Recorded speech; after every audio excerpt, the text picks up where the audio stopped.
Secondo un'antichissima tradizione, Roma venne fondata sul Colle Palatino da Romolo, esattamente il 21 aprile del 753 a.C., dopo uno scontro col fratello Remo, che avrebbe voluto fondarla sull'Aventino e chiamarla Remora. Il duello si concluse con la morte di Remo, che aveva compiuto un atto sacrilego. Aveva saltato il solco, Pomerio, sul quale dovevano sorgere le mura di Roma. Ebbene, questo dato leggendario ha trovato un riscontro cronologico nelle indagini archeologiche. Sul Colle Palatino sono infatti emersi segni di capanne risalenti proprio all'VIII secolo a.C.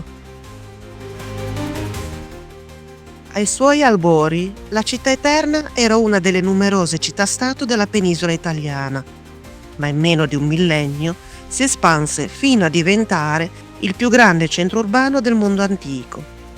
Il dominio di Roma si estendeva su 3 continenti, abbracciando l'intera regione del Mediterraneo, mare che chiamavano Mare Nostrum.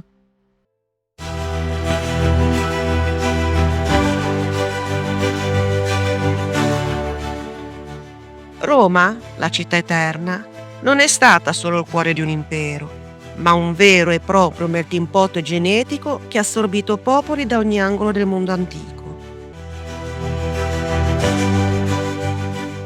Ora, grazie alla scienza moderna, possiamo riscrivere la storia della sua popolazione attraverso l'analisi del DNA. Un recente studio genetico ha analizzato il DNA di 127 individui provenienti da 29 siti archeologici dell'area romana, coprendo un arco temporale di 12.000 anni. I risultati rivelano un'incredibile storia di trasformazioni genetiche, guidate dalle migrazioni e dagli eventi geopolitici che hanno plasmato il mondo antico.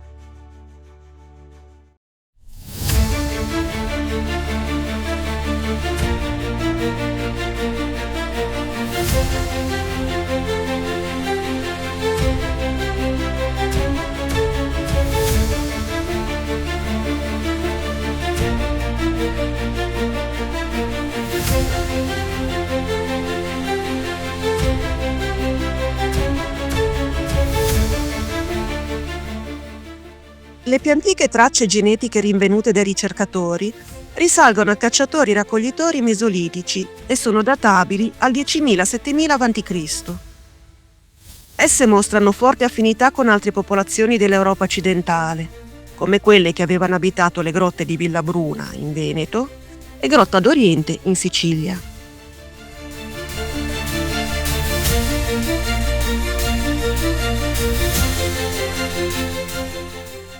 Tuttavia, tra il 7000 e il 6000 a.C., con l'arrivo di nuovi flussi migratori che porteranno l'agricoltura e l'allevamento, la regione subisce una drastica trasformazione genetica. Il 95% del DNA di questi nuovi abitanti proviene da agricoltori anatolici, con una piccola ma significativa componente di origine caucasica e iraniana. Essi introdussero in Italia la coltura del grano, dell'orzo e legumi, oltre che l'allevamento di ovini e bovini.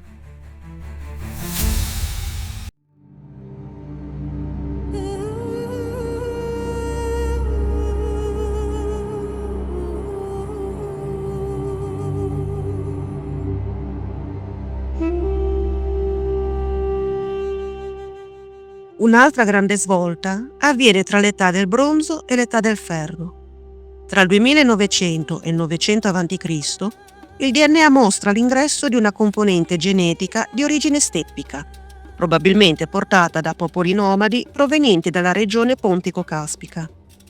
Le analisi mostrano come, già nel 900 a.C., la popolazione dell'Italia centrale assomiglia a quella delle moderne popolazioni mediterranee.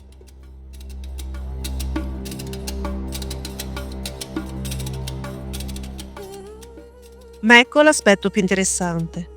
Roma, fin dalle sue origini, non era geneticamente uniforme. I dati mostrano una forte variabilità genetica tra gli individui dell'età del ferro, con alcuni che presentano ascendenze mediorientali e nordafricane. Un esempio eclatante è un soggetto etrusco il cui DNA mostra il 53% di origine marocchina neolitica. Evidenziamo come l'analisi comparativa genetica tra latini ed etruschi abbia mostrato una sostanziale eterogeneità. Sono cioè emerse significative differenze tra i due gruppi etnici.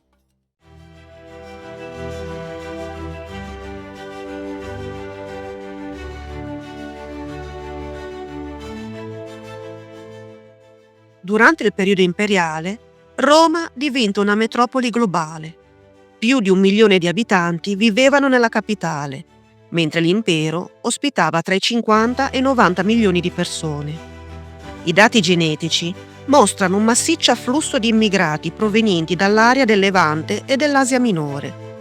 La maggior parte degli individui studiati, per questo periodo, ha affinità genetiche con Grecia, Cipro, Malta e Siria, con un netto aumento della componente anatolica iraniana. Al contrario, gli individui con un DNA tipicamente europeo o occidentale diventano una minoranza. Questo fenomeno è coerente con le fonti storiche. Roma era un crocevia di culture, lingue e religioni. Le iscrizioni sepolcrali mostrano la presenza di greci, ebrei, siriaci ed egiziani, mentre i templi della città ospitavano culti di divinità orientali come Iside e Mitra. Il greco era la lingua più comune per le iscrizioni dopo il latino e venivano usati anche altri idiomi come l'aramaico e l'ebraico. La più antica sinagoga conosciuta in Europa occidentale, oltre che uno dei più vecchi luoghi di culto e della diaspora ebraica, è stata rinvenuta ad Ostia Antica, la città portuale di Roma.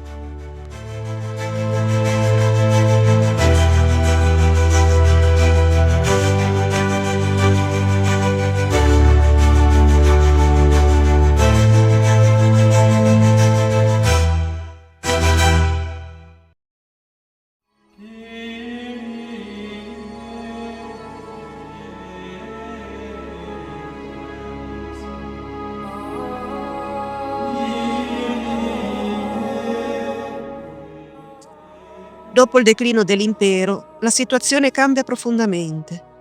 Le guerre, le epidemie e la divisione tra impero d'Oriente ed Occidente portano a una drastica riduzione della popolazione di Roma, stimata sotto le 100.000 unità.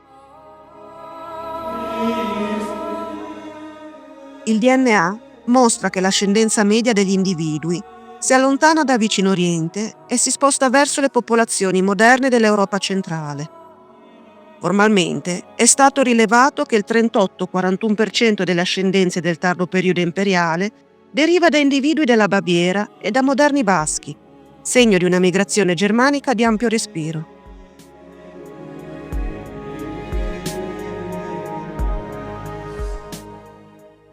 L'invasione dei Visigoti, l'occupazione vandalica e la successiva dominazione longobarda si riflettono chiaramente nei genomi dell'epoca. Ad esempio, nei resti di 7 individui sepolti nella cripta Balbi, un sito tardoantico di Roma, 5 mostrano una forte somiglianza con i Longobardi di Collegno, Piemonte e dell'Ungheria.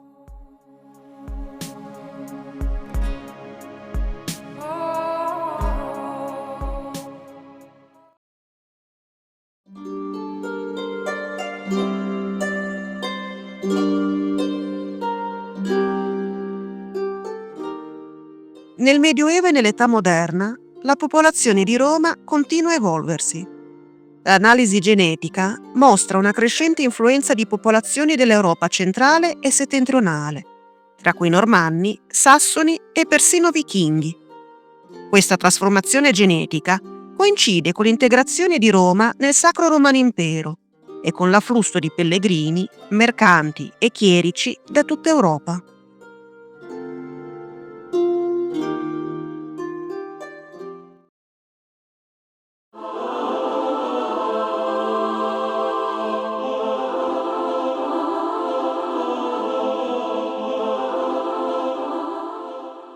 Il DNA degli antichi romani racconta una storia sorprendente.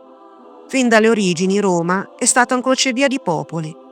Non esiste un popolo romano puro, ma una città che ha costruito la sua grandezza grazie alla diversità, almeno finché è riuscita a gestire e filtrare quei flussi migratori, che nel tardo impero, non più regolati, ne determineranno il declino e la fine assieme ad altre cause.